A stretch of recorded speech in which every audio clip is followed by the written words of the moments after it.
rebondissement dans le dossier GMS. Oui, le tribunal de commerce de Poitiers a repoussé encore la décision et a donné un délai supplémentaire d'1 semaine à l'unique repreneur GMD.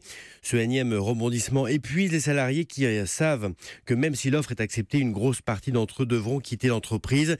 Il n'y a pas que les salariés de GMS dans l'attente. Il y a ceux de l'usine Tim également, près de Dunkerque, qui fabrique des cabines d'engins pour les entreprises de BTP. Elles risquent la liquidation judiciaire. Les salariés seront fixés demain.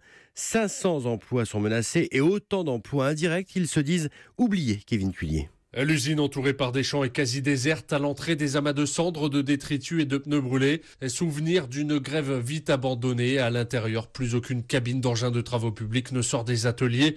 La crise du BTP, mais surtout une mauvaise gestion, un chiffre d'affaires divisé par 4 ans à peine 5 ans, ont condamné l'usine et ses 471 salariés, tous désemparés pour Olivier Lamotte, délégué CFDT. Les salariés, ils sont plus motivés. On a 20% d'absentéisme. Les gens se mettent en maladie pour plus voir la misère. Il y a une personne qui a essayé de se suicider. Les gens, ils en peuvent plus. La dernière chance pour les salariés de Tim, c'est l'offre de reprise de Phil Philippov. Le sulfureux homme d'affaires bulgare propriétaire de la société Atlas propose de reprendre la totalité des salariés. Une offre que va étudier le tribunal de commerce de Tourcoing, mais en cas de refus, les salariés perdront leur emploi. Ce serait un fiasco total pour Aurélien Rabache, représentant du personnel. Je pense qu'on aura le droit au plus grand scandale de ces dernières années en France. 1000 emplois en jeu dans un bassin comme le Dunkerquois fortement touché par le chômage. J'ose pas concevoir que ça va se finir comme ça. À la veille d'une journée décisive pour leur avenir, un sentiment domine, le regret d'avoir été trop gentil. Nous ne sommes pas des voyous, lance un des salariés, mais si on avait menacé de faire sauter l'usine comme GMS, on aurait peut-être parlé de nous un peu plus tôt.